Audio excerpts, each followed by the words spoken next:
My name is Arvind Subramanian. I'm a senior fellow at the Watson Center. Delighted that all of you could join us for what is going to be a terrific talk. So if those of you who follow kind of international economic journalism, I would say that there have been two pieces that have come out in the last 2 weeks, which have been which have, I think, caught the attention of a lot of people. 2 or 3 days ago, the Financial Times, a data writer now called John Murdoch Brown, showed a chart in which he shows that under Xi Jinping's regime, the number of data items that the Chinese were putting out has declined just dramatically. At its peak, it was something like 18,000 or something pieces of data, and now it's down to 5,000. So basically, data has disappeared from the Chinese ecosphere. A week before that, The Economist had this very kind of telling chart which showed which countries are over-reporting their GDP based on night lights. And of course, China was the most prominent. And it's based on a paper in an academic paper which says that, unfree regimes are more likely to, on average, to misreport or over-report their GDP. And of course, China featured very prominently. And of course, in the middle rung of countries, India was there as well. So I think there's no doubt that the rise of democratic authoritarianism in liberal democracies around the world has also coincided with the kind of post-truth world that we're seeing around the world. On a more personal note, when I was in government and thereafter, I've also kind of waded into this territory of, good and bad data and over-reporting and under-reporting of data. And the last piece of work I did actually drew heavily upon Rukmini's own work. Fantastic work during the COVID period, which many of us drew upon. So let me then, therefore, it's a good time to segue into introducing Rukmini, who's going to talk about her book, Whole Numbers and Half Truths. And of course, you can see Pinocchio's nose there on the cover. Rukmini really doesn't need any introduction. She's started work with the Times of India, but then she became the first data editor in a newsroom in India, first with the Hindu and then with the Huffington Post. She has many, many awards, which, I don't want to read out because that'll come in the way. But also she's backed this up with some amazing investigative reporting in the last few years. So it's going to be a real treat. And without further ado, Rukmini, the floor is yours. Let's say 25, 30 minutes, and then we'll take Q&A from the audience. Yeah.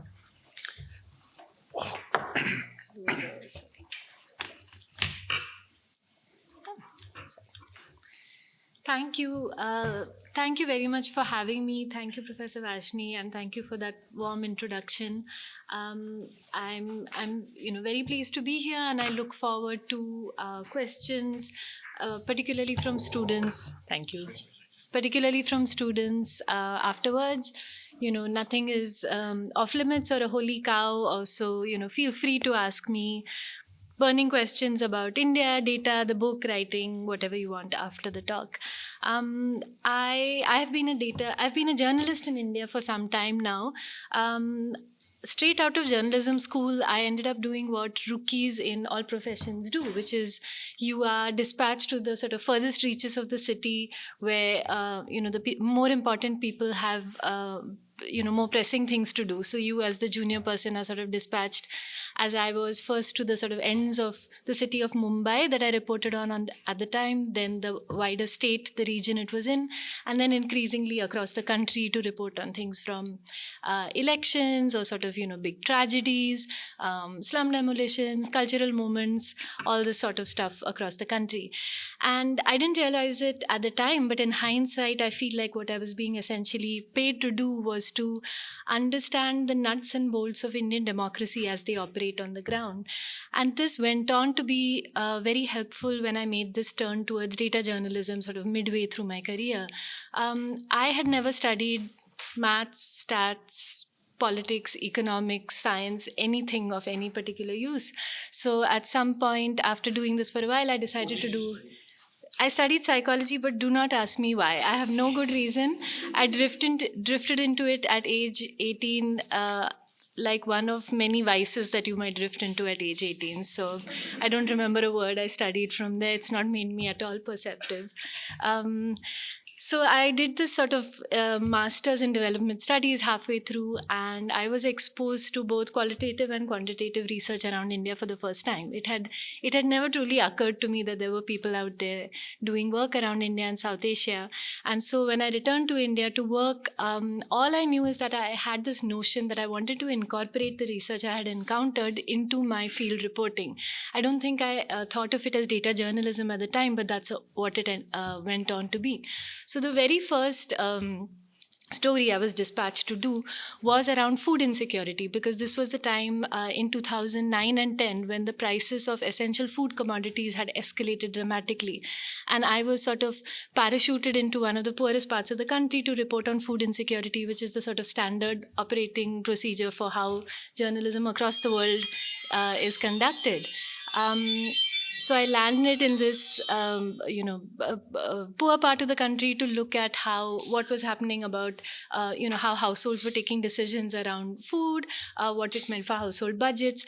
But for the first time, I felt sort of semi-armed with things like I now knew that IFPRI has a global hunger index. So I thought perhaps I could mention that in the report. I knew a little bit about where to look for the consumer and retail prices of things like dal. So I thought I could look at those prices and see whether it had affected consumer decisions. I think I was sort of lucky to sort of coincide with what then ended up being the ascendance of data journalism in India, to the point that now every Indian newsroom would typically have one, if not more, data journalists. It's a good time to be a data journalist in India. What that journalism looks like and what the future of it is a conversation we can have afterwards. So the book sort of came out of the idea of bringing together... I always try to behave as if this is purposeful, but that this is my way of getting people to buy the book by putting up an slide about... But the point I'm trying to make is that I looked at 10 big questions around how things operate in modern India. Things from crime to politics to the consumer economy, gender, and try to answer it through a combination of what good data can tell us, as well as things that the data misses, loopholes in the data, or even areas in which the data misleads, which is something I'll go on to talk about. So essentially what I was trying to do was pull together these two sets of experiences I had had as a reporter, which in terms that might be more familiar to you now strike me as qualitative and quantitative work in a way coming together. So one of the points I do try to make, particularly to younger people in India, is that it's important to think of the early days of India's statistical architecture and the sort of, the decolonizing thinking behind all of the institutions that were being put in place then, and the contribution of these two men, Jawaharlal Nehru and P.C. Mahalanobis, to the statistical architecture that was put in place then. And the reason this matters is because, to some extent, it explains some of why India's statistical architecture looks the way it does, as well as so some of the reasons why it still stands in a way, as well as some of the things, we can consider what was not put in place then and what leaves a lasting legacy of lack, of absence. History is never the story of two great men, and I'm not going to argue that these are the two men responsible for India's statistics, especially now. But it's important to think of that moment of sort of audaciously building a statistical architecture that we had no money or levels of development to even be dreaming of, and why that was and what it was supposed to mean for India's sort of planning and development. I'm going to quickly go through 5 broad themes in this talk, and I'm going to dive right into the first one, which is that there is sometimes a notion that because people like Arvind or me or others point to problems with India's data, there is sometimes a notion, particularly among younger journalists in India, that there's no good data around India and data cannot tell you anything particularly useful, that it's all a sort of mess. And I do try to draw a bar of what is good data. That is why I sort of re-emphasize good data, because I think it's important to figure out what can data actually do. And it's essential to sort of remind people, particularly in India's elite bubbles, and I very much consider myself a sort of card-carrying member of India's elite, that there is sometimes a notion that the people you talk to or the world you encounter is what India is. And statistics are something that's cold, that's on a paper, and statistics don't get the real India.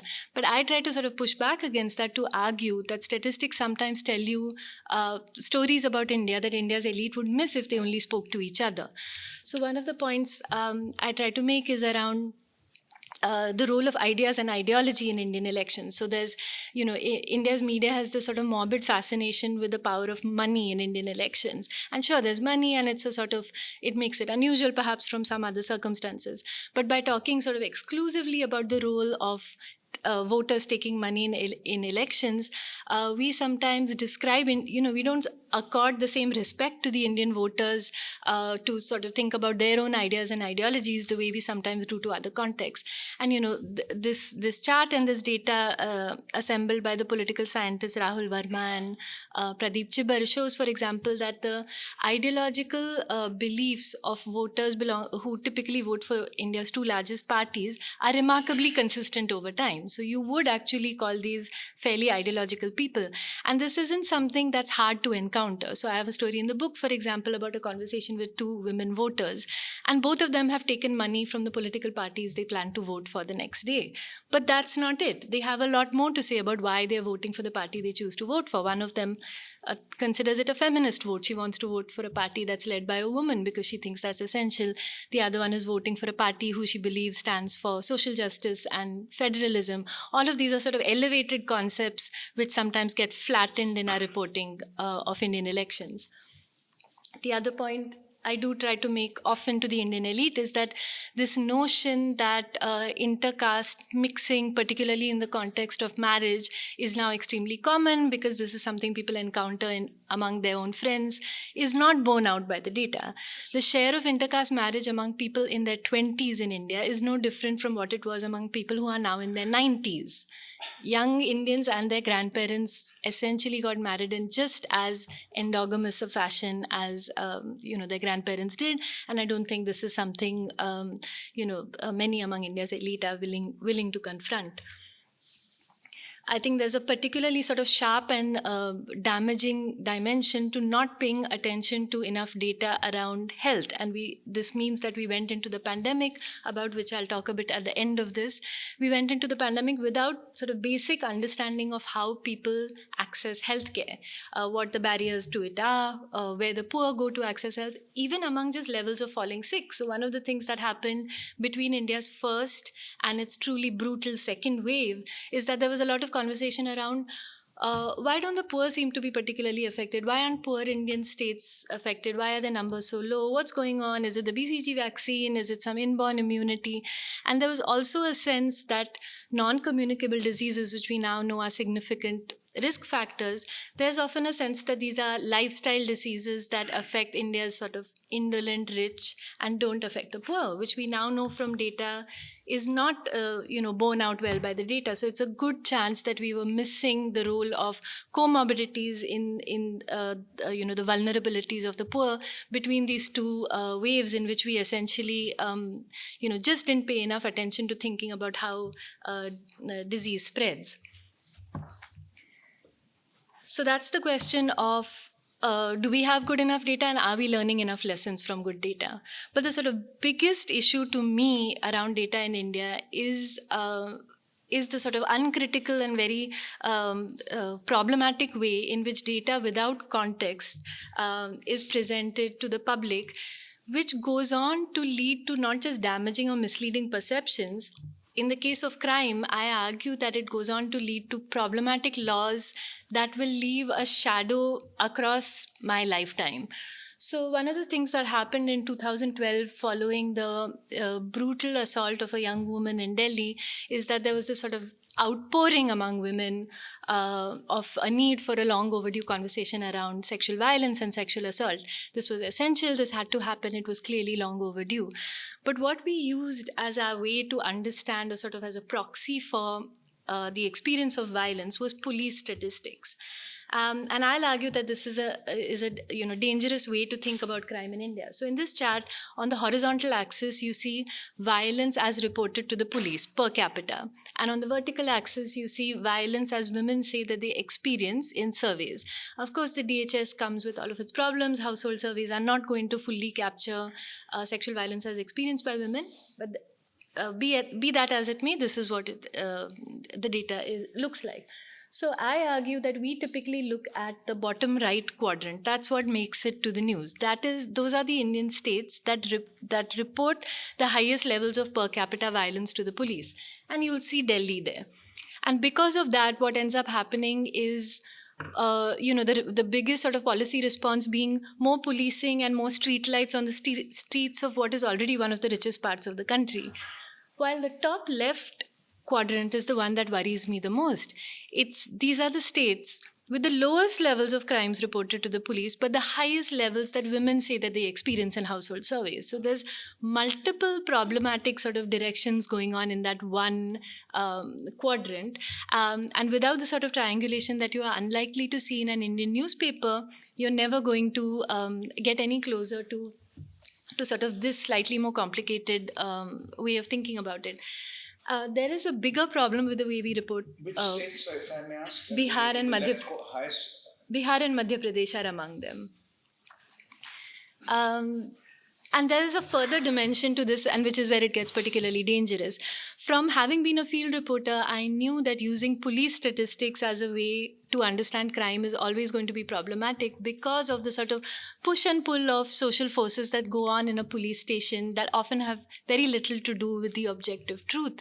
So I started looking at court cases because that at least offered me slightly more documentation and the ability to have conversations with prosecutors, families, police, judges in Delhi. So I looked at 1 calendar year of reported sexual assault as it went through the judicial system. And what I ended up finding was that 1/3 of all cases that made it to the judicial system as sexual assault were actually consenting relationships between couples who were often intercaste or interreligious against whom parents had put these charges. Which is unsurprising to anyone who sort of understands the social control that young people experience. But it's, you have to think of the additional dimension of the control of a sexual agency, which is, the area of the highest possible control. And then when you think of this in the context of the huge sort of clampdown on intercaste and particularly interreligious relationships, often supported and weaponized by the law in parts of India, I feel like that 1/3 is, going to rise to a half or even 60% in the years going ahead. So what does it mean when you see an unvarnished number of increased sexual assault, and what does it mean for what's actually going on behind it? When I talk about, all of my belief in India's data, I don't want to come off as glib and sort of seem as if there are no problems with the data. We'll talk about some of the problems of access and of publication further on, but I also want to talk about some sort of definitional crimes that we sometimes commit, where the data is there, but the way it's defined in official statistics creates problems. So just by sort of hanging around the National Crime Records Bureau, which looks at crime statistics after 2012, I discovered entirely by chance that India follows what is called the principal offense rule in the registration of crime. This means that suppose someone broke into your car, took your cell phone, and also sort of bumped you on the way out. The police complaint would include perhaps a motor crime section for having broken into your car. It would include theft and perhaps also simple assault because they bumped you on the way out.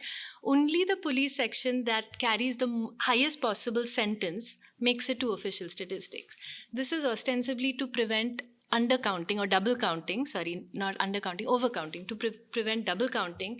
But the result is that we officially undercount all crime except murder, the highest possible. And what I found was that what had brought me to this office was me trying to understand the 2012 assault of that young woman. And this case that sort of changed our discussion around sexual assault in India was not registered as a sexual assault in India's police statistics. It went down as a murder because that was the highest possible charge. After I wrote about this, my newspaper was, there was an angry response from the government, from the Crime Records Bureau, which said that this is a system followed by others, etc. It's true. It's not, India's own invention. But they'd never mentioned it in an asterisk or italics or, a small description anywhere. In the years going forward, they've added it to the limitations and disclaimers. So at least that happened. The other one that I enjoy very much is just how sort of ossified in time India's official definitions of work have got. Because the world of work has changed dramatically, but definitions have not. So this one's actually not from the census, it's from the National Classification of Occupations, which feeds into other data sets. And in that classification, we have Code 121, Directors and Chief Executives. By official data, this is the most common occupation for urban men in India. Directors and CEOs. And the third most common occupation for urban women, which makes it sound like an extremely high-collar, sort of, high-flying economy, except that of the women workers described as directors and chief executives, 99% were actually self-employed. And of them, 1/3 worked as unpaid family helpers. These were women working unpaid on their husbands' vegetable carts and samosa stalls, essentially, described as directors and CEOs in the official classification. So those are sort of definitional crimes. And then I'm going to sort of bring together my fourth and fifth points together. The fourth point is around, does India lie with statistics? Is there a lot of official manipulation? And the fifth point is around sort of the way forward. So the sort of what's seen as the biggest example of lying with numbers in the last few years, I'll steer clear of the GDP, but the other sort of biggest crime is seen as COVID, right? There's got to be some sort of lying going on there. How else would you reach a situation where India's official estimate of deaths from COVID after the summer of 2021 was 500,000, while the WHO's estimates were 5 million? How would you come to a 10x underestimation otherwise? And why? The WHO's estimates came a year and a half later. Yes, but I mean, India's not revised it a year and a half later. That moment of time. I'm saying even the WHO only provided it a year and a half, unfortunately. Yes, I mean, if the government takes 10 years even to come to a better number, I don't have a problem with that. WHO have provided, without government's permission, 5 million deaths. Because WHO and other UN agencies they need host government's permission to publish something. I'll come to that in a minute, because they don't have the government's permission for this number. They don't. Okay. They have it's an unaccepted number.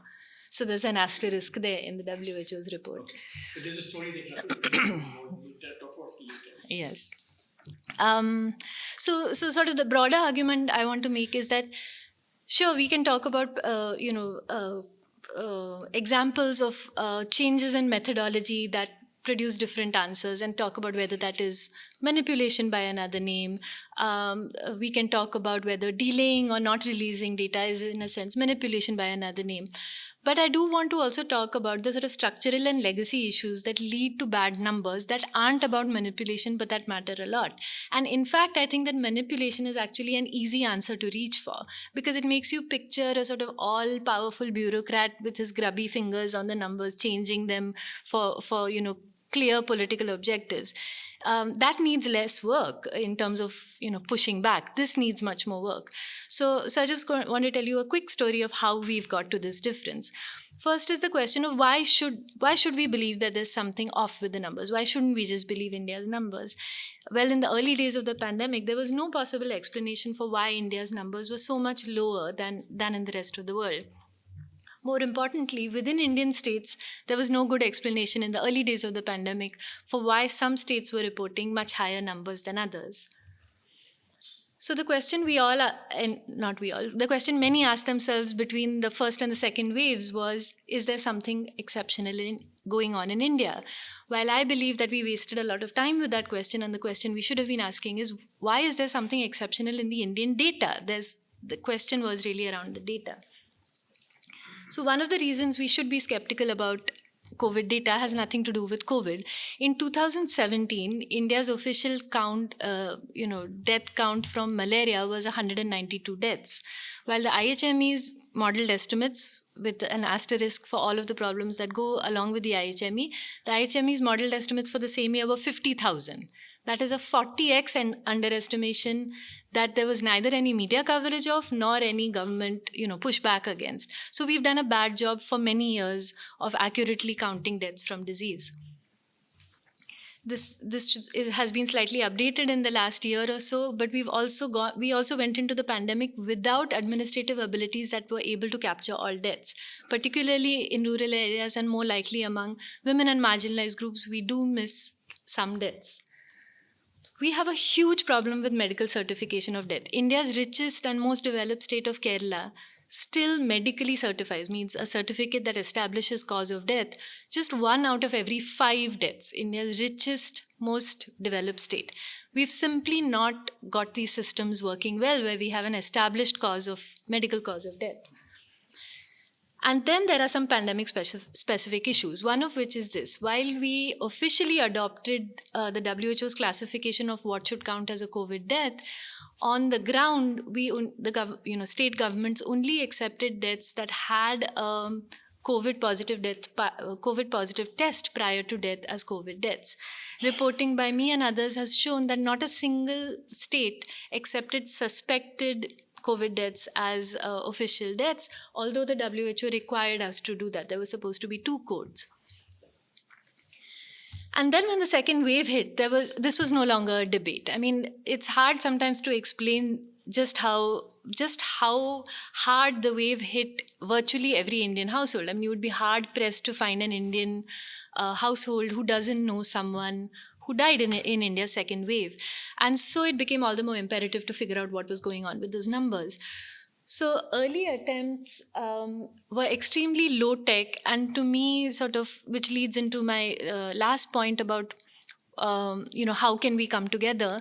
There is a sort of, flowering of public-spirited movements around the country, some of them allied and in touch with government, sometimes outside government, and some even within government, to make data in a non-partisan way available to people, as simple a sort of statement as that. And here's one great low-tech solution that came out of Kerala in the early days. These were local doctors in Kerala who knew their communities very well. They served their small local communities and knew that there are people in their communities who are dying from COVID who are not making it to the official count. Now, they knew this because Kerala's official bulletin had the names of people dying from COVID. So there was that sort of ability to bring in accountability. And all they did, it went as high-tech as a Google spreadsheet. So they opened a Google spreadsheet, they put down the names of people who they knew from obituaries and media coverage had died of COVID. On the other side, they would have the government's list. And every time someone made it to the government's list, there would be a check mark. Otherwise, there would be a, hey, why hasn't this person made it yet? And I believe it actually fed into accountability in the state government, because every few months, Kerala would do a huge reconciliation and pull together a large number of deaths that had been missed out, to the point that what finally ended up happening was that Kerala likely underestimated deaths at the smallest ratio of any Indian state. So it was reporting high numbers, but as we now know, it just meant it was underestimating less. So this was one of the early efforts.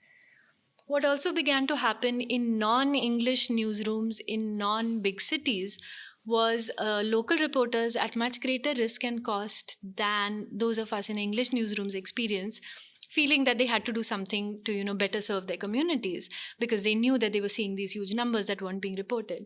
So this often meant looking at registers that looked like this, paper registers that had, the names of people from crematoria and burial grounds, and sort of comparing them against official statistics. And hospitals as well. So what some of us did, and I'm going to speed past this a little faster, is essentially the same thinking but use civil registration system data, which is meant to sort of count every death. So what we did is we said, these are the number of people who die in typical years, these are the number of people dying in these years, what's going on? We can't assign cause, we're not equipped to do that. So this was one of the early ones which looked at the city of Chennai. Now the city of Chennai uploads all death certificates to its municipal website. So you can get a count for every day going back decades. And it showed that, okay, there's some sort of spike going on in the second half of 2020, but this was before the second wave. This is what the state of Madhya Pradesh looked like. Now if you look at that middle graph, Madhya Pradesh typically records 30,000 deaths every May. That's how many people typically die in that state every May. It recorded 160,000 deaths in May 2021. So there was no heat wave, there was no great outbreak of disease. It's entirely likely that a large share of these were deaths from COVID. This chart from Andhra Pradesh looks so similar that it almost looks like the same chart with different colors, and sort of points to how sharp that second wave in particular was. And without getting into too much detail, if you look at the color-coded chart, it just makes the point I was making earlier about the levels of underestimation of different states. These were very variable. And if you look at Kerala, which is the darkest green, it likely had the lowest rates of underestimation, given that it had been reporting higher numbers earlier. One thing that I generally encourage doing is trying to triangulate with other sources of data. So this was using the National Health Mission's data, which isn't meant to count mortality. It isn't meant to look at deaths, but it showed this sort of huge spike in deaths from fever and unknown causes.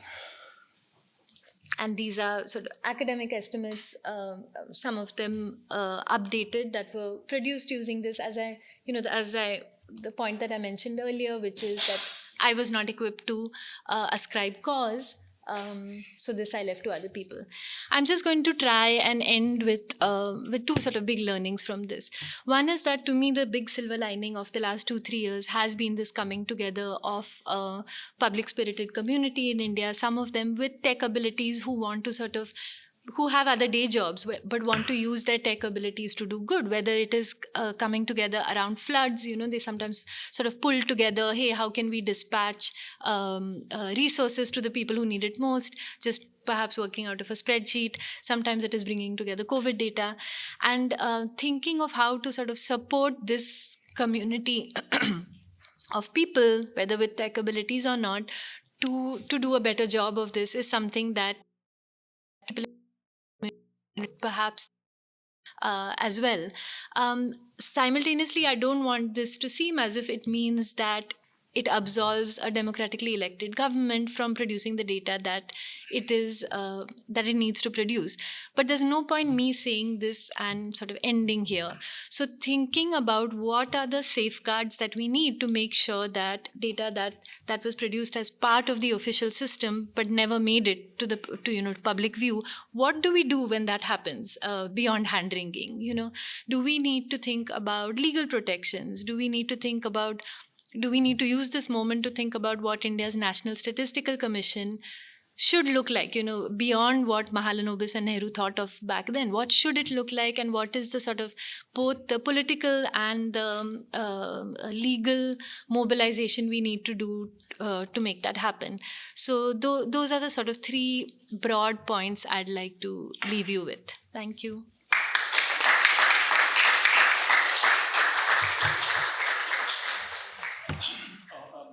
Rukmini, thank you for that fantastic tour of horizon of what's happening in India. Let me abuse my privilege as a moderator. Just ask 2 fairly pointed questions. That first, having said everything that you have about structural problems, long-standing problems, etc., is it your sense that things have gotten worse in the last few years? I don't want to provide any dates, but generally, so there's clearly, just to be fair and just consistent with what you said, I mean, there's been a general structural deterioration in capacity more broadly, but has that been aggravated by things haven't gotten worse over the last. The second question is you speak in terms of what can be done. One, of course, as you said, public spirited, kind of like the non-government civil society coming together. Then you talk about maybe legal protections, NSC things. But I want to ask you another thing is why should we, just as you have interstate variation, some good and some bad, on the economic front, GDP, employment, consumption, would part of your solution be to have, every state, for example, setting up its own, NSS or some statistical commission, so you can actually get this, kind of that's competition between states, as it were. We're a big country. Why should everything be central? Why should there be one national statistical whatever body or whatever? So if you could just respond to those two questions. And before I finish, so please at this stage, all of you turn on your mics because this is being recorded. So if you want your question to be recorded, which we do, just blanket turn on your mics and then those will get recorded. Thank you. So do I have it on? I'm not sure. Yes, that's on. This is on, right? Okay. Okay. Have things got worse? Yes, I do think it's important to sort of make a note of what are the things that historical legacy issues and what have got worse, because there's no point being warm and fuzzy and making it all seem the same. And on that count, I think so the National Statistical Commission's issues predate the current moment, and problems again with in sort of consumption estimation also predate the current moment. We've had, if this is 2.0 of the poverty debates, it's because there has been a 1.0, which was earlier. But there are some things that are significantly different right now. One of which is, and I make this point, with no bones in the book, that the fact that in 2019 the consumption expenditure survey was not released is a break from the past. It's not that arguments about it are new, but to then decide unilaterally that because you feel that the methodology is off, as the government says it did, you decide not to make it public. That has never happened before. And I think, you feel sometimes about things, how did someone in this generation let this pass? And I feel about this, that how is it that it's been now 3 years since this wasn't released and it went down without much of an issue. Similarly, I feel this about the National Health Mission's data, its administrative data, that after I used it to write these numbers, it went offline for a year. And it was not taken up by any other media, didn't become, a political question, no questions asked in Parliament about it. So those are enormous breaks from the past. We are also seeing now currently some trouble over the... Manrega.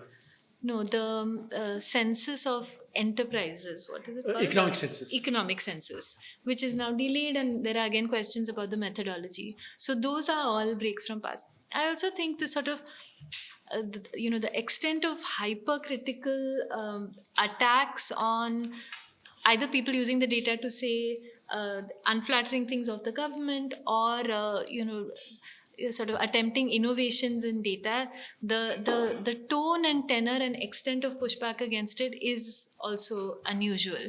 To have the government put out, rebuttal after rebuttal after rebuttal for the WHO's data, often in very sort of ad hominem terms, is unusual.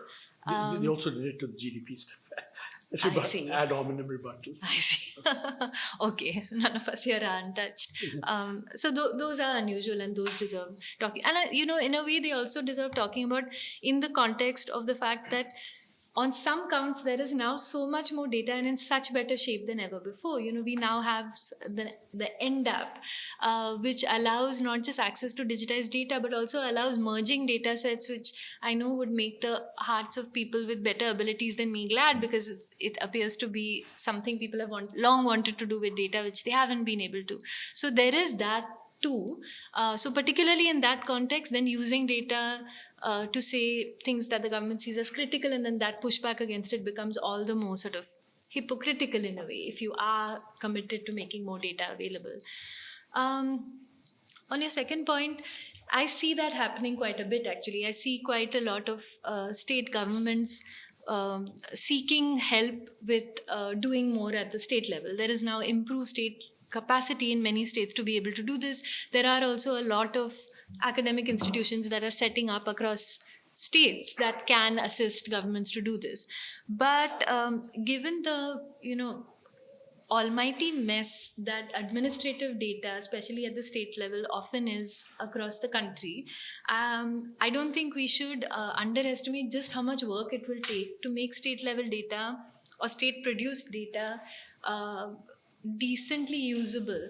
And I believe that just as India follows international conventions on many of its other key data sets, states too have to demonstrate that they are going to meet some certain conventions. Otherwise, saying the government doesn't do a good enough job here, we have this data set, just on that alone is not going to work. But yes, I do see this, for example, and in fact there's also a lot of state level questioning and sort of academic criticism of nationally produced data, which is valid and which needs to happen, because the closer you are to where this data, to the place the data is talking about, the closer you can come to figuring out what's actually going on. So, for example, in Tamil Nadu, two members of the state's planning commission wrote a piece looking at the NFHS, the most recent NFHS data. And their point was not that the NFHS is making us look good or look bad, which is typically how states respond to, national data. But it was that there are some inexplicable things going on in this data. That some things make us look better than we think is right, because things took a hit in the pandemic. So how come, X and Y indicators have improved? Some things make us look worse. So that sort of criticism and sort of engagement coming from states is also, I think, hugely welcome. Floor is open. Ashu, shall you go with the students first and then you... Students first. So, okay, I abused it, sorry about that. No. As moderator, you could. Okay, but we'll come back to you, Ashu. Anyone else? Students? Faculty? Yeah. I have a question. In your book, you mentioned about caste data and how sometimes even with the food and agricultural data, it was kind of when you went to different houses to ask people and how they would underreport stuff like meat consumption. Because they were scared that people in the community would find out and that kind of thing. So there are very real fears on a grassroots level of actually reporting to people who are collecting such data about what kind of food do we eat and all of that kind of thing. And so they have the full right to kind of restrict that data from official statistics, but at the same time there's the argument of we need to have more transparent and more just a higher level of data generally, and for better policy making and better development. But yeah, so how do you kind of balance those two out, of understanding that people have a right to restrict what data they give to the government versus the government also needing that data for policy? Okay, great question. And yeah, while I have not found, while I am not able to establish underreporting, what I do in the book on meat consumption is quote other people who have, because for the very points that you make, it is entirely, it is something that you can entirely are likely to expect. I think, there are similar questions around possible underestimation of the experience of things like sexual violence. I mean, to expect that people are, the NFHS follows all these rules, it has to be in a separate room, all of that. But the expectation that the NFHS is accurately measuring the experience of sexual crime is to be disingenuous. I also think this is going to be a problem with the census whenever it is conducted, that having weaponized citizenship to the extent that it was, expecting people to accurately report things like migration and citizenship is a crazy thing to expect.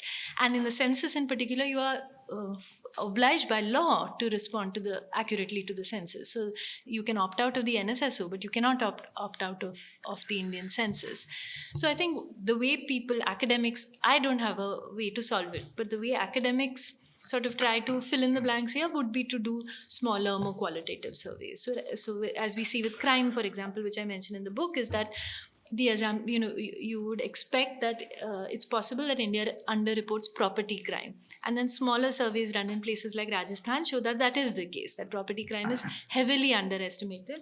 And then who underestimates it? Maybe people who feel that the police are not going to listen to them, So figuring out extent of underestimation through a separate survey is the best way to at least fill in gaps in your knowledge. It's not going to allow you to change that original number, but at least when you're talking about it, you have this sort of full background information. So that's at least the way I sort of try to deal with it. And yes, at the level of the individual answering, it's entirely, it's not just their right to not respond, but it's also contingent on surveyors to think of the specific circumstances. So, we've talked about sexual violence and the modes that need to be put in place for that.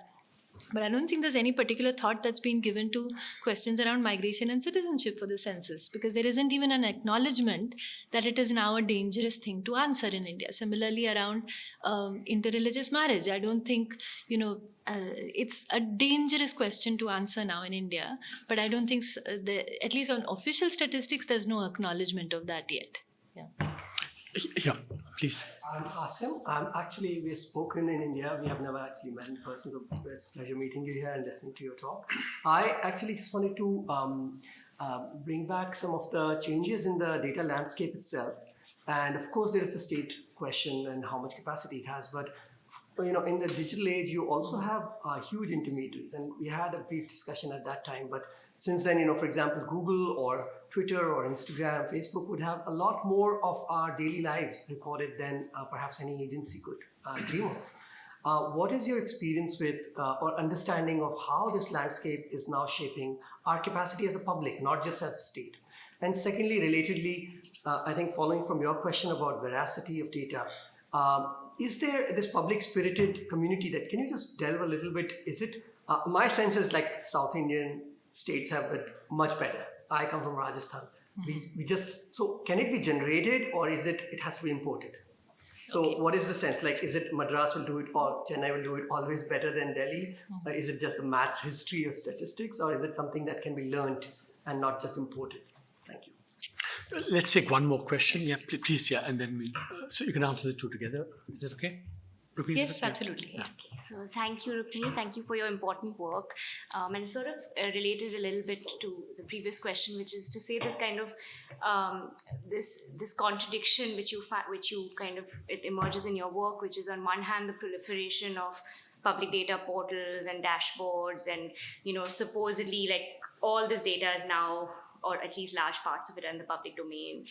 The different ministries have varying capacities of the analytics that they do on the data that they collect. And on the other hand, you kind of shine the light on the stage at the back, which is how is this data collected, the quality of that data infrastructure itself. And so maybe just wanted to ask you a little bit about, what is your sense of kind of the front-facing, flashy, snazzy dashboards, mm-hmm. and then this kind of crumbling kind of architecture at the back, and just your take on that.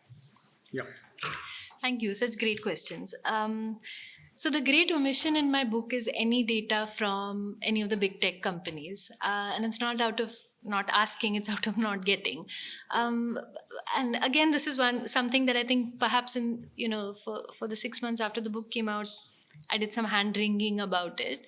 But again, I feel like now we're reaching a point where there are people reaching out saying, hey, we work within these big companies. I don't mean, people seeking to leak data, but people, again, in this public spirited way saying, we work within big tech companies. We too feel that this data should be, anonymized, and secure parts of it that feed into public policy should be made available in a greater way to journalists and others. What should we do about it? Is there a way we can come together to build some sort of compact on what are the key areas that we should be pushing these companies to make available? And it has happened in the past. So, for example, Google mobility data being made available so widely during the pandemic ended up feeding into even district and state level decisions around, hey, we're seeing a lot more movement, particularly in these areas. Perhaps, we should be prepared for a surge in cases. Let's make sure that So there are directions, at least for talking about these companies that are not legally obliged to share this data, to talk to them in terms of figuring out how, what are the incentives for them that can be created to make some of this data available for journalists and for analysis. So, yeah, again, no answer there, but I'm beginning to see the beginnings of conversation around what can we hope for there. Sorry to interrupt, but you know that during the pandemic, Raj Chetty produced this work. Yeah. It's basically daily GDP based on enormous amounts of private information. Yeah. And in some sense, we should also be thinking about, Absolutely. kind of leveraging that kind of data. Absolutely. So typically this is made, individual relationships drive it. So thinking about how people who perhaps do not benefit from those individual relationships can still have access to it would be a sort of broader Correct. hope. Sorry, and I also just wanted to bring in something that I've not talked about, but which is the growing role of private data, groups in India who produce data for, these are closed and available for purchase. So this isn't a sort of public good, but their increasing centrality to all big public policy conversations in India, including something as core as unemployment data now, is a huge shift in the landscape in the last few years. And again, thinking about what parts of that data we can sort of push towards having publicly available, while respecting that these are private companies who built this expensive architecture for sale, for this data for sale. Thinking about how we can, sort of grow public access to it is worth thinking about. So this sort of public spirited thing typically comes together quite loosely. And while, yes, I would say that, tech driven people particularly tend to be concentrated in your big cities, not just in the south, but prominently in Bangalore and Chennai, but in other big cities too. People willing to put in some sort of volunteer effort are across the country. So, we don't need that many people with tech abilities for all of these enterprises as well, but we do need enough people. And in fact, some of this is often a combination of field work and with some tech ability, right? So for example, efforts that involved trying to track deaths of migrants who were returning home during the pandemic, or of deaths from lack of oxygen, involved field level and these sorts of collaborations, because it would involve things like scanning through local newspapers or having contacts with local hospitals. So there is a role for people across levels of sort of tech and other access. So, my broad thing, yes, the dashboardification of Indian data is a disease rampant across government. And many in government working with data also complain about it. I mean, they would ideally, for their own decision making, not always want a dashboard. It helps at sort of different levels. Primarily, my sort of answer to, my thought around this is that we as data communicators, and I would say many working with data as well, have not typically paid enough attention to the production of statistics and to the communication of that. So one of the reasons if I get pushback from people about a number, sometimes you can just sort of brush it off and saying, oh, they don't want to be confronted by reality. But sometimes you have to accept that you've done a poor job of explaining that number. The reason that consumption expenditure, when I tell people that if you spend more than 8,500 rupees a month, which is $100 a month, you're in the top 5% of urban India as per the last unpublished consumption expenditure data. Part of the pushback is because, people imagine they're not part of the elite and there's this huge elite that's hoarding money. But it's also because we've done such a poor job of explaining consumption data that nobody's able to picture what that looks like, and so we don't build credibility in that number. So let people build their dashboards, but let's do a better job of explaining what the data that goes into it looks like, how it was produced, and so what you're seeing on the dashboard, what does it actually mean? Whose data is it? Where does it come from? That's the part that we're currently doing a bad job of explaining, in my view. Yeah. Ashu.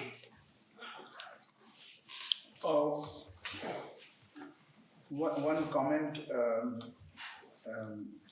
and two maybe questions. So the comment is about government data on communal violence, Hindu-Muslim violence, which Stephen Wilkinson and I put it together, and for the period 1950 to 1995. And we got ultimate compliment when Devi, one of the very fine economists we know, decided to use exactly our protocols to extend it all the way to 2018. Exactly the same protocols. So why did we not believe government data on that? Well, it's available. There was something from a political perspective that was telling us, both Stephen and I, that unless we know how government collects this data, how it collects, we shouldn't believe it, because there are times when the government may not want to publish deaths in riots accurately because it's politically damaging.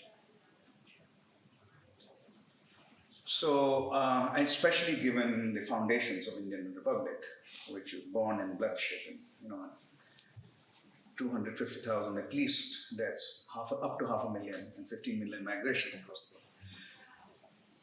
So we thought, let's interview some IS officers all of whom have worked at the district level, and then they go to the state capital, and then they come to Delhi and go back and forth. So let's start with Aligarh, one of the most sensitive towns, and interview district magistrates whom we knew. How exactly is the data collected? So it is the police station officer, station SHO, I think that is the term. Station officer, the police, not constable, one above, right? Who categorizes an episode of violence as communal or not. And every 15 days, the district magistrate sends that information to Home Secretary in state capitals. And that data, when requested by Home Secretary of Delhi, of government, is reported. I said, you don't check? So there's no way to check. So are you saying that the station officer at the sub-district level basically decides whether something is communal, something is an episode of communal violence or not? I said, yes, we have no capacity to investigate. So we dropped the idea of using, and then we ran tests on newspapers and found actually that for our period, Times of India was the best newspaper in the country. And we called it a journal record. And we have explained why. We didn't pick Indian Express, etc. Didn't pick Hindu. Now, and we couldn't be sure about the exactitude of our data, but we were sure about the reasonableness of it. And so long as certain rules were followed, and Devraj, then when he accepted our rules, we thought we did a very good job. We were not so statistically sophisticated then, our profession, as it is now, right? This work was done in 96, 97. Okay, so the question that follows from that is, do you know of any other realm of data where it is the lowest unit of the government that collects, categorizes, and it's never checked? And it ends up all the way to the top level, all the way to Delhi, right? Without any checks in between. So this is a question that follows. The second is, I think you might know this, but you might have better speculations than most of us. Why was the caste census data not published from 2011? It was collected, why was it not published? Socioeconomic costs, yeah. The socioeconomic, SECC. Yeah. Yeah. And something that is, I've lost track of now. I went to India only after 2-3 years. What is the delay with 2021 census data collection? What exactly is going on? Why?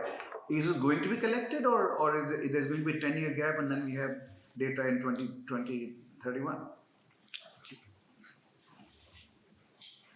Thank you. All very hard questions. No, and the example you give is such a great one of trying to understand the production of statistics. And every time that communal violence is or the police statistics are reported at face value in India, you wish there was this sort of disclaimer that ran alongside that explained how these numbers are actually produced. And this is something I would want across the board for Indian statistics, which is that every time you're using them, you should be almost obliged to explain how they were produced. And I think the sort of broad methodology that you followed is something that people are increasingly beginning to think of whether is needed. So again, the sort of work around both migrant deaths and deaths around lack of oxygen, the sort of thinking behind it was that it's not, you can also do omission by non-categorization. So if you never added a category of death by lack of oxygen in all of this COVID stuff, you can just say we don't have the numbers, there was no category ever created, and then post facto other people have to come up with a solution for how to do it. So the volunteers who did this work, for example, relied on things like ground level contacts, use of media. There's a couple of things that I have. The one major concern that I have, which is that the incentives of the news media in India are right now are so complicated and so warped on so many dimensions that its use now of any, if not one, even multiple newspapers to produce this sort of work going forward into the future worries me. I know people are doing it, and now with machine learning, this is something that can happen much better. So I know people are doing it, but having seen the incentives of the news media from the inside, I worry about, just as I worry as the FIR as the building block to understand crime, I worry about the Indian media as a building block to understand anything right now. But are you saying that Times of India in that 1950 to 1990 period, its internal, I've given a talk to Times of India also, and I complimented them from data. Some of the younger ones didn't believe that their data was that good. Older ones actually believed that they were doing a terrific job. And in the 50s and 60s, the standards that Times of India had were virtually unimpeachable. So we think. Were the incentives very different then? Yeah, exactly. That's the point you're making, right? Incentives today lead to misreporting more than accurate reporting. Incentives then are very different. I do think so, with the caveat that I'm sure there were problematic incentives in the past as well, which I understand less well. I at least understand the dimensions around which these incentives are stacked now, and those worry me, and I would say worry me particularly in the case of, I would say, communal violence. So good luck to someone trying to do it now using any, perhaps you can use a range of sources. I'm sure there are ways to think about it. So this the other sources where the lowest unit pushes the data forward with no check, there are examples including medical certification of cause of death, which goes virtually unchecked going forward. But I also think it brings me to another point, which is there is often, including from people like me, I think, for a long time, a great suspicion of administrative data in India, sometimes driven by a feeling that, and this is how, Anganwadi workers have been treated, that the incentives on them to falsify or misreport or not accurately report data are for some reason greater than we assume from the average surveyor. So we have always, not trusted administrative data for reasons that now quantitative work is showing are not very well borne out. So we are finding in work by others that Anganwadi workers are potentially doing a pretty good job of getting administrative data right. The incentives are actually misaligned further down the line. So figuring out that sort of life cycle of the data and where things are getting messed up.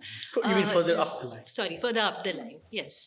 I would actually encourage many more people to work on that, because to me it seems like an essential part of, we need to be able to use administrative data more. We're producing so much of it. All state governments also want to do more with their administrative data, but currently people like me from the outside cannot understand how this data can be used right now. So the more work that others comes, which helps give context to data to figure out where things are going right or wrong, would help going forward. On the caste census, I mean, the pushback among politicians and upper caste groups has been enormous against the caste census. The sense that this shouldn't be done has been enormous. There are data problems as well. The way, the categories in which the data, I mean, they're not problems. They need a serious commitment to sorting the data out. So when it became sort of politically problematic, there was a committee formed, and I believe that committee took months without making any headway in the data because of the number of sort of variables, number of sort of differences in, difficulty in coding the data. So if the government decides that it wants to make this a priority, which I don't believe either of the big two political parties have thrown their weight behind making this data available, it would need a fair amount of data work as well. So all of that is, far from happening from what I see. On the 2021 census, I really do not have a good answer, because I do not think that there is a good reason for this government to not want a census. I mean, has the work begun on the census? No.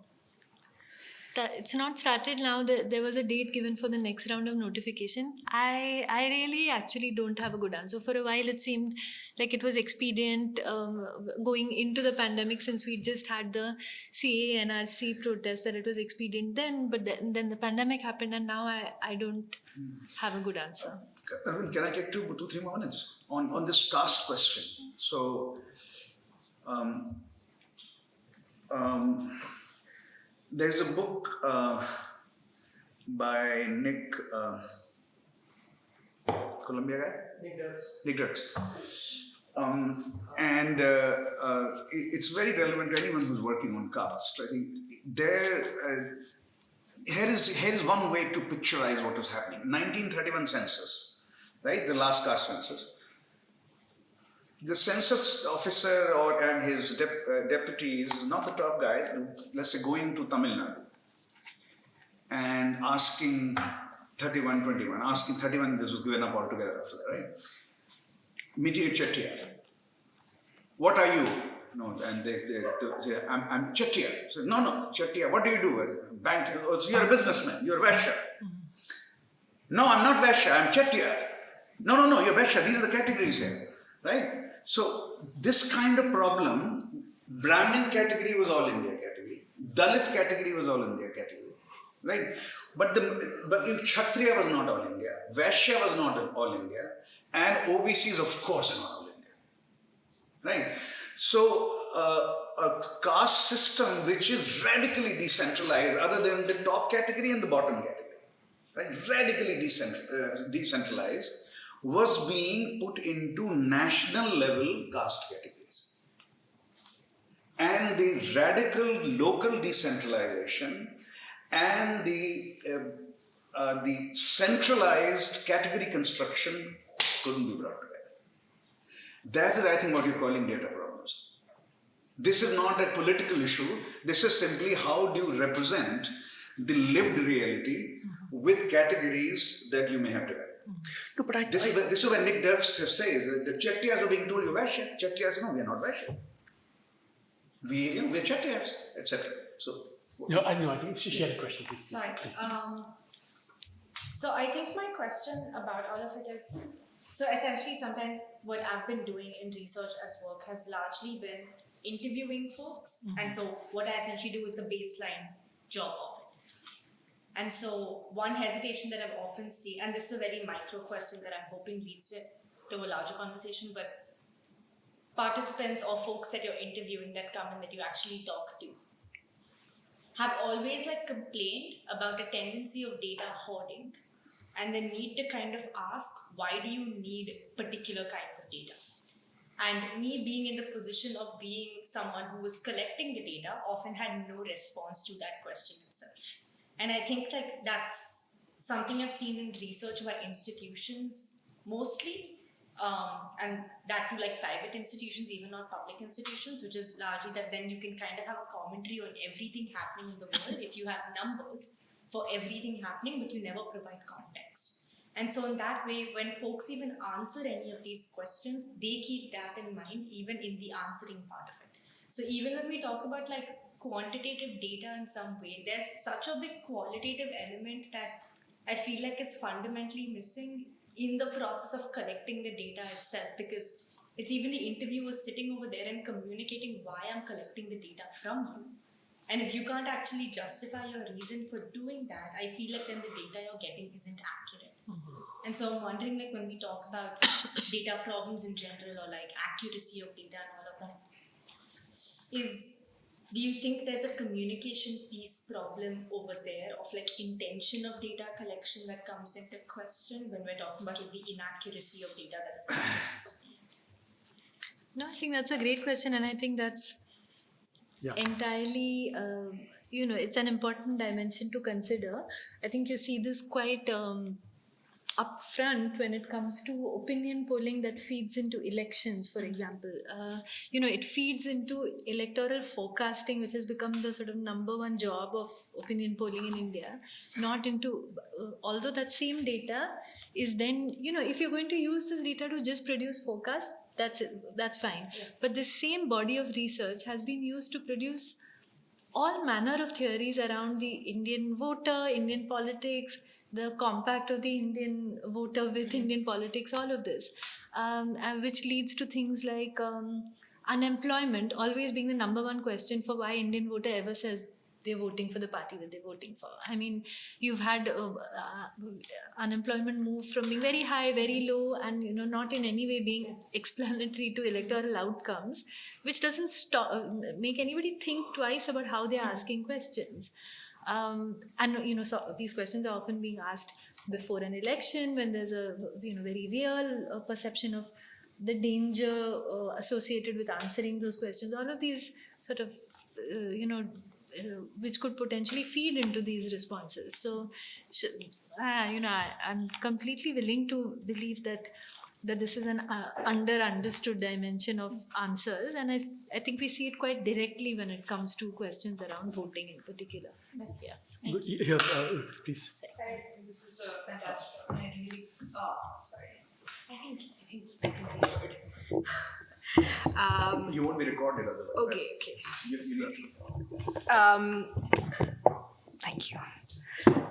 I actually really enjoyed the kind of spatial differentiation of moving from a police station to a court, and what kind of happens in just that movement, and how that was pretty illuminating, and I thought that's also kind of indicative of how we collect data, where we collect data, who we collect it from, and what it says about the social reality that we live in.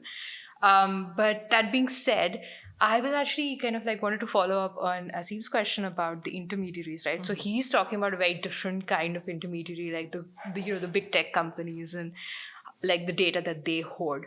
But I actually was going to ask you about the intermediaries that exist in these spaces currently, right? So And I think the report that you're working on, the urban centers of India currently shows a significant role that intermediaries play in access to basic services, right? And like my supposition about the Indian state is that like they do play a massive role in how people actually communicate with bureaucratic services, right?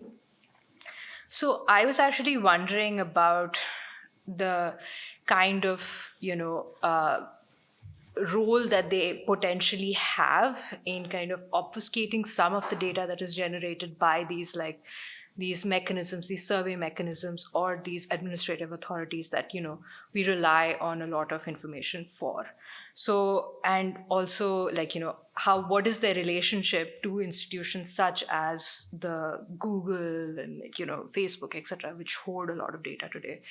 And second question, I was Could actually... you just give me an example of what these existing intermediaries are? I don't think Existing I'm- intermediaries, matlab dalals and brokers, and and this is essentially like land brokers, right? Like who are kind of making these property visible to a large section. Like, without these brokers, you cannot kind of access property, right?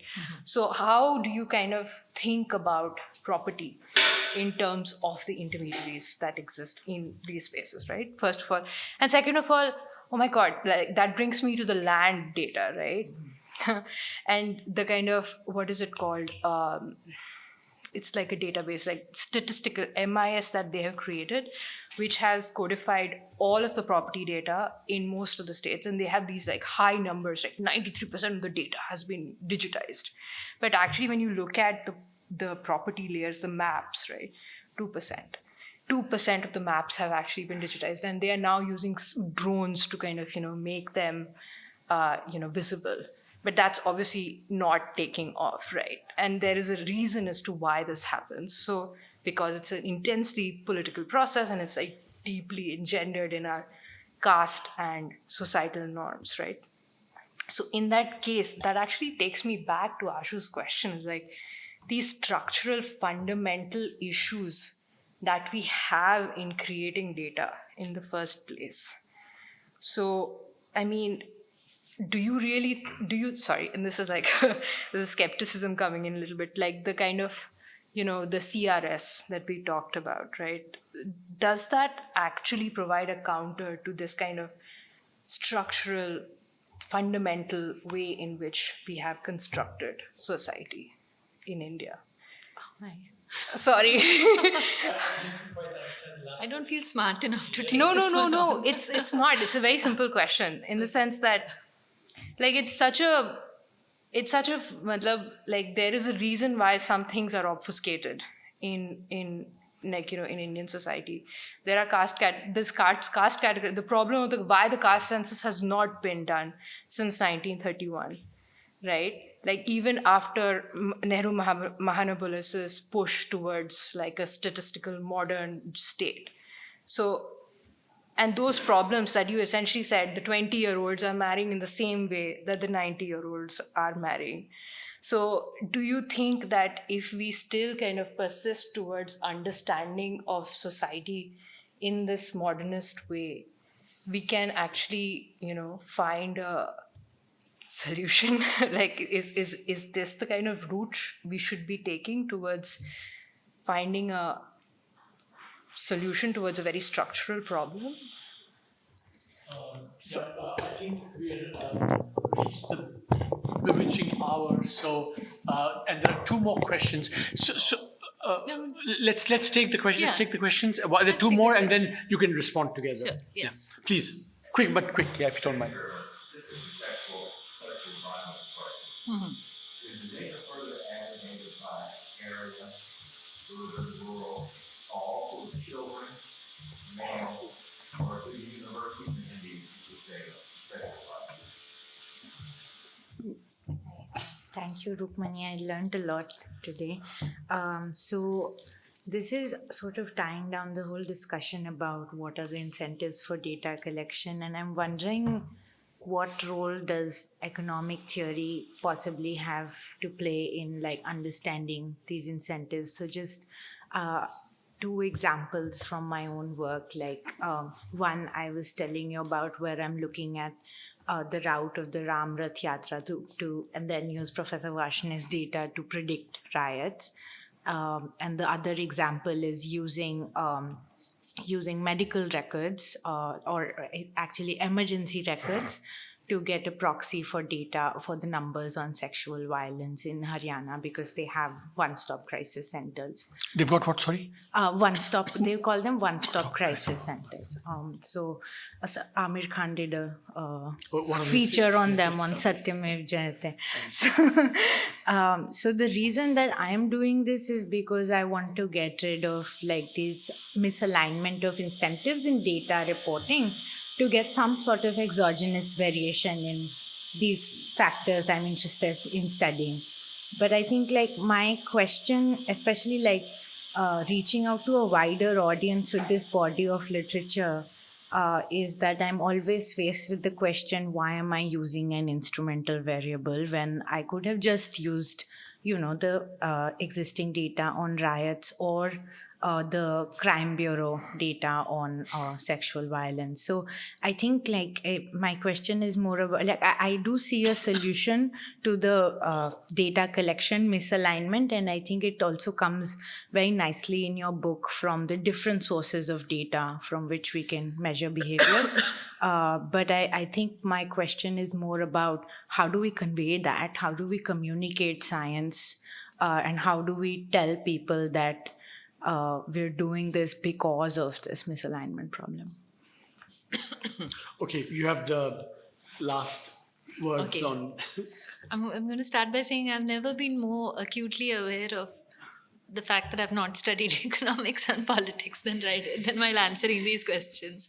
I'll take the easiest one first. So, yes, sexual violence data in India is, as it is reported to the police, is divided, does have these sort of cross tabs of region and other.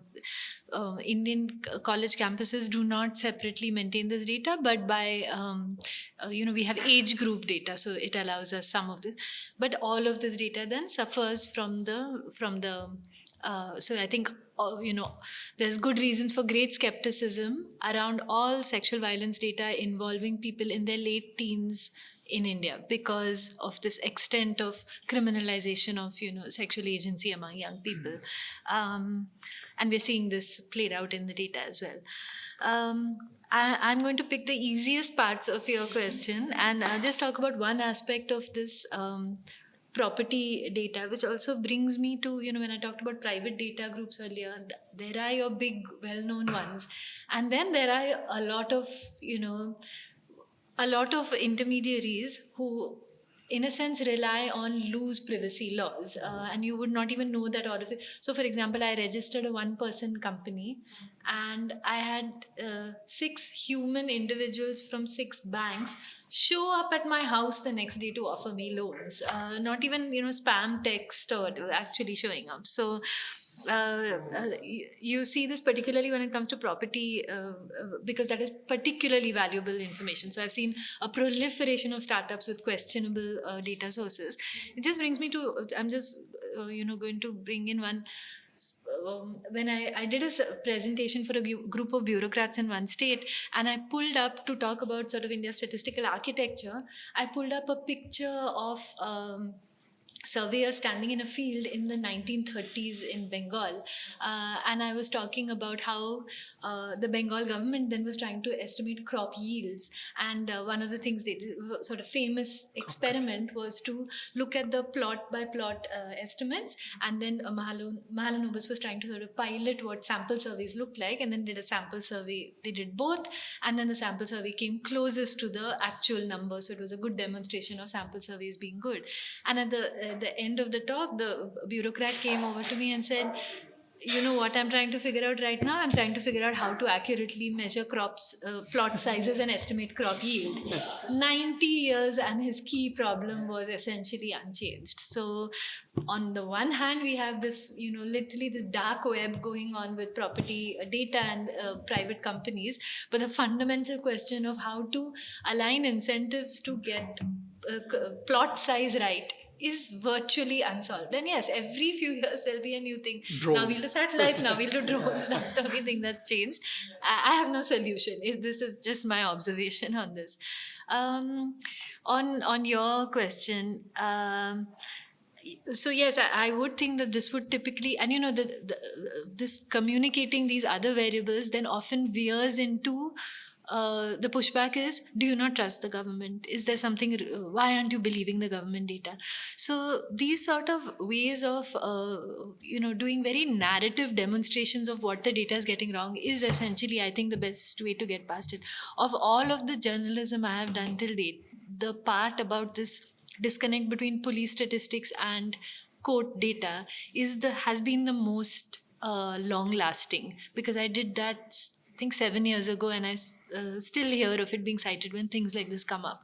So a really sort of striking, so the example you're mentioning in Haryana, I can well see that for a region or for a neighborhood, if you were able to show this disconnect between what the government data shows and what you were finding, it would change minds to that extent, particularly for information that is so relatable and has so much to do with people's lives.